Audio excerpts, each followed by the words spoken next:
Hello नमस्कार साथियों, स्वागत है आपका एमएस स्टडी पॉइंट पे। दोस्तों, भारतीय इतिहास में मुगल काल को पढ़ रहे हैं और मुगल काल में सबसे प्रसिद्ध शासक अकबर के बारे में हम चर्चा कर रहे हैं।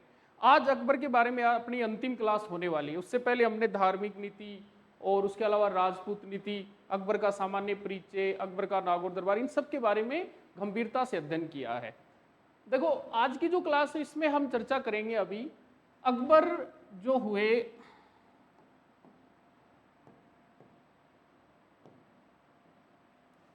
उनके दरबार में। अकबर का जो दरबार था, 9 दरबारी रहते थे और वो जो 9 दरबारी थे उन्हें नवरत्न कहा जाता था। तो सबसे पहले तो हमें ये पता होना चाहिए कि अकबर के दरबार में जो नवरत्न थे वो कितने थे, सॉरी नवरत्न जो थे वो कौन कौन थे। तो सबसे पहले उनके बारे में हम चर्चा करेंगे। जो नवरत्न थे वो देखो, मानसिंह,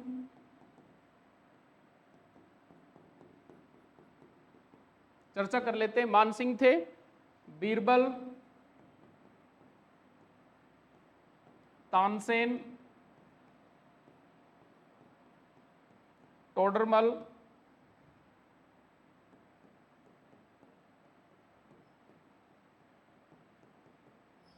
टोडरमल के बाद हम बात करें तो अबुल फजल, अबुल फजल जो अकबर के दरबार के प्रसिद्ध साहित्यकार या इतिहासकार थे वो भी थे। फेजी, अबुल फजल के भाई थे फेजी। इसके अलावा अब्दुल रहीम खान ए खाना, अब्दुल रहीम खान ए खाना भी थे। ठीक है। हकीम हुकाम, मुल्ला दो प्याजा। देखो, अब दोबारा समझो, हम बात कर रहे हैं अकबर के 9 दरबारियों की जिन्हें नवरत्न कहा जाता था। नवरत्नों में मानसिंह, बीरबल, तानसेन, टोडरमल, अबुल फजल, फेजी, अब्दुल रहीम खाने खाना, हकीम हुकाम और मुल्ला दो प्याजा। अब ये जो नवरत्न थे इनके बारे में हम बात करते हैं कि कौन सा नवरत्न किस क्षेत्र में निपुण था। सबसे पहले बात करें मानसिंह की। मानसिंह जो थे वो आमेर के कछवा वंशी शासक हुए, क्योंकि पहले भी हमने चर्चा की वंशी शासक। ठीक है। अकबर के प्रसिद्ध दरबारी, अकबर के प्रसिद्ध सेनापति और एकमात्र, ये ध्यान रखना बेटा, 7 हजारी हिंदू मनसबदार। मुगल दरबार में एकमात्र हिंदू मनसबदार थे 7 हजारी तक पहुंचने वाले। वो कौन थे? मानसिंह थे। इसका अपने को ध्यान रखना पड़ेगा। ठीक है। नंबर 2, मानसिंह के बाद हम बात करें तो बीरबल, प्रसिद्ध दरबारी थे जो अकबर के दरबार में रहा करते थे। ठीक है।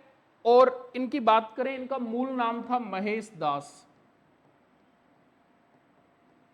ठीक है। अकबर ने इन्हें राजा की उपाधि दी थी। जो इनको उपाधि मिली अकबर से वो कौन सी थी? राजा। तो राजा बीरबल भी बोलते हैं और इन्हें कवि प्रिय भी कहा जाता है। ये कवियों के प्रिय थे। अपनी बात इनकी बात में वाचालता थी, हाजिर जवाबी थे। यही कारण है आज भी अकबर और बीरबल के जो किस्से हैं वो सुने जाते हैं। तो ये बीरबल हुए। फिर बात करते हैं बेटा, अगला जो है तानसेन।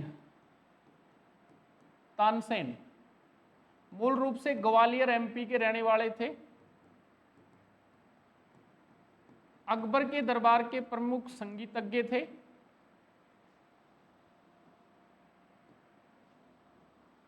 प्रसिद्ध संगीतज्ञ हुए अकबर के दरबार के।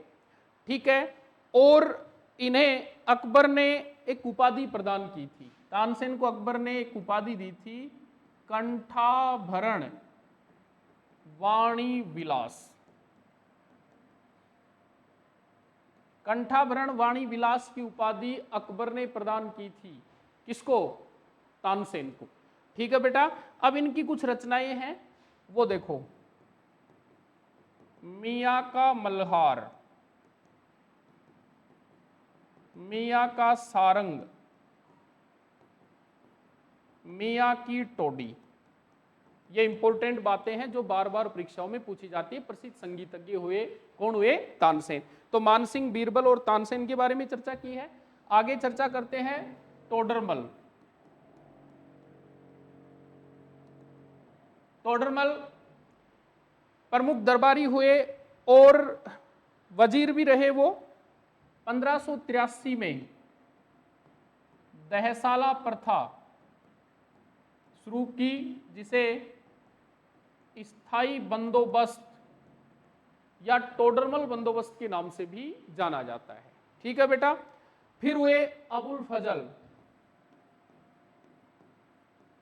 अबुल फजल जिन्होंने अकबर की आत्मकथा आईने ए अकबरी अथवा उसी का नाम है अकबरनामा लिखा। तो अकबरनामा के रचनाकार कौन थे? अबुल फजल थे। अबुल फजल नवरत्नों में शामिल हैं। ठीक है। अब्दुल रहीम खान ए खाना। अब्दुल रहीम खान ए खाना, ये जो अब्दुल रहीम हुए, ये मैंने आपको पहले भी बताया था, ये थे बैराम खां के पुत्र। खां के पुत्र। इनका लालन पालन किया किसने? अकबर ने। बैराम खां की मृत्यु के बाद अकबर ने इनका लालन पालन किया बेटा। और ये चीज अपने को ध्यान रखनी है, इन्होंने बाबरनामा का फारसी भाषा में अनुवाद किया था। और बाबरनामा मूल रूप से कौन सी भाषा में था? तुर्की में था। और बाबरनामा मुगल वंश के संस्थापक बाबर की आत्मकथा है, और इसे फारसी भाषा में अनुवादित करने का काम किया अब्दुल रहीम खान ए खाना ने। ठीक है। तो जो मुख्य थे उनके बारे में मैंने आपसे चर्चा की है। इसके बाद में हम बात करें, अकबर ने अपने समय एक अनुवाद विभाग बनाया था। अनुवाद विभाग की स्थापना की थी, जहां मुख्य ग्रंथों का फारसी भाषा में अनुवाद होता था। यहीं पे फारसी भाषा में अनुवाद हुआ भारत के प्रसिद्ध ग्रंथ पंचतंत्र का। यह भी ध्यान रखना, पंचतंत्र का और बाबरनामा जैसे ग्रंथों का फारसी भाषा में अनुवाद हुआ था। ठीक है। अकबर की भी चित्रकला में रुचि थी। उसके समय के प्रसिद्ध चित्रकार हम बात करें, चित्रकला में रुचि और उसके समय के प्रसिद्ध चित्रकारों की हम बात करें, तो याद रखना है बेटा आपको अब्दुसम्मद, दसवंत और बसावन। अब्दुसम्मद, दसवंत और बसावन, ये क्या थे? अकबर के समय के प्रसिद्ध चित्रकार थे। ठीक है। उपरोक्त समस्त सांस्कृतिक उपलब्धियों के कारण अकबर का शासनकाल साहित्य का श्रवण काल कहा जाता है। ये याद रखना, अकबर के समय साहित्य में शानदार उन्नति हुई, प्रोन्नति हुई। यही कारण है अकबर के शासनकाल को साहित्य का श्रवण काल कहा जाता है। तो आज की जो क्लास थी, इसमें हमने मुख्य रूप से अकबर के नवरत्नों के बारे में चर्चा की है, और आज की क्लास में अकबर को हमने पूरा पढ़ा है। अगली जो क्लास होगी उसमें हम अकबर के उत्तराधिकारी जहांगीर के बारे में चर्चा करेंगे। धन्यवाद।